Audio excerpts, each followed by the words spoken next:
In the quiet village of Okigwe, where the mornings smelled of firewood smoke and fresh cassava, life moved slowly and peacefully. Chickens roamed freely, children ran barefoot on dusty paths, women gathered at the village square to sell vegetables, and elders sat under the orji tree discussing life. Everyone knew everyone. But behind the calm of Okigwe, there was a silent fear. At the far end of the village lived Mama Ngozi, a poor widow. Her husband had died many years ago, leaving her with 2 children and nothing but strength in her spirit. Her first son, Chukudi, was quiet and gentle, the type of child who apologized even when he was not wrong. Her second child, Ngozi, was a soft-hearted little girl who smiled easily but cried easily too. They had no money, no influence, no protection except love. Mama Ngozi sold vegetables and palm oil in the market just to feed her children. She couldn't give them luxury, but she gave them character. Be kind, even when the world is not kind to you, she always said. Not too far from her compound lived the family of Chief Onyema, one of the richest and most powerful men in Umule. Big house, large compound, many visitors, respect everywhere. His wife, Mama Chika, was proud and protective, and their only son was Chika. Chika had everything: food, clothes, toys, freedom. But what he didn't have was correction. He was strong for his age, bigger than other children, louder, more aggressive, and slowly he became feared. Chika bullied other children openly. At the stream, he pushed them. On the road, he blocked them. At school, he threatened them. At the playground, he dominated them. No one challenged him, because everyone knew, that is Chief Onyema's son. Parents warned their children, avoid Chika, don't talk to him, don't provoke him. So, fear became normal. Chukudi and Ngozi became easy targets. Chika would push Chukudi and laugh. He would scatter Ngozi's water bucket. He would insult them for being poor. And Chukudi never fought back.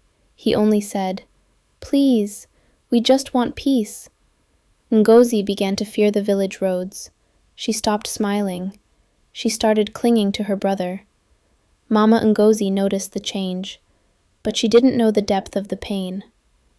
One afternoon, Mama Ngozi sent Ngozi to fetch water from the stream.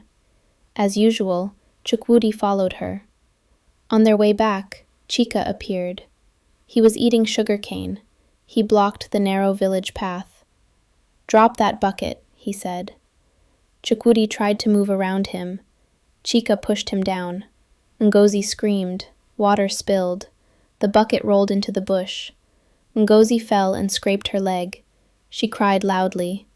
Chukwudi knelt, shaking, trying to help her. And that was when Mama Ngozi arrived. She had been looking for her children. What she saw broke her spirit. Her daughter on the ground, her son shaking, fear in their eyes, pain in their silence.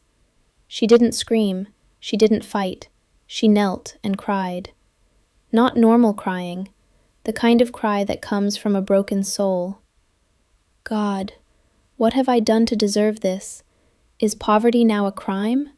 Is weakness now a sin? Her cry drew villagers, women, men, elders, children. Silence filled the road. Chika stood there, confused. For the first time, the village saw everything. The elders were called. Chief Onyema was summoned. Mama Chika came out. They saw Mama Ngozi on the ground. They saw the children. They saw the fear in other children's eyes. One elder said, "A child that is not corrected becomes a weapon." Another said, "Strength without discipline becomes destruction." The village head spoke. We are not raising a king, we are raising a human being, and a human being must have a heart. For the first time, Uzoma was corrected publicly, not with beating, but with truth. He was told to look at Ngozi's tears, to look at Chukwudi's fear, to listen to Mama Ngozi's cry. Chika broke down, not because of punishment, but because reality finally touched his heart. From that day, everything changed. Chika was no longer left without guidance. His parents changed. The village watched. The elders guided. He was taught empathy, responsibility, respect. Slowly, he started helping other children. He stopped using his strength to hurt. He started using it to protect. One day, people saw him walking Chukwudi and Ngozi home. People were shocked. The same boy they feared had become the boy who guarded. Ngozi started smiling again. Chukwudi started lifting his head again. Mama Ngozi started breathing again. And Okigwe village learned a deep lesson. A child is not born wicked. A child becomes wicked when love is separated from discipline, and healing begins when correction meets compassion. Final moral. A village that raises a child wrongly will suffer that child later, but a village that corrects a child with love will raise a leader, not a monster.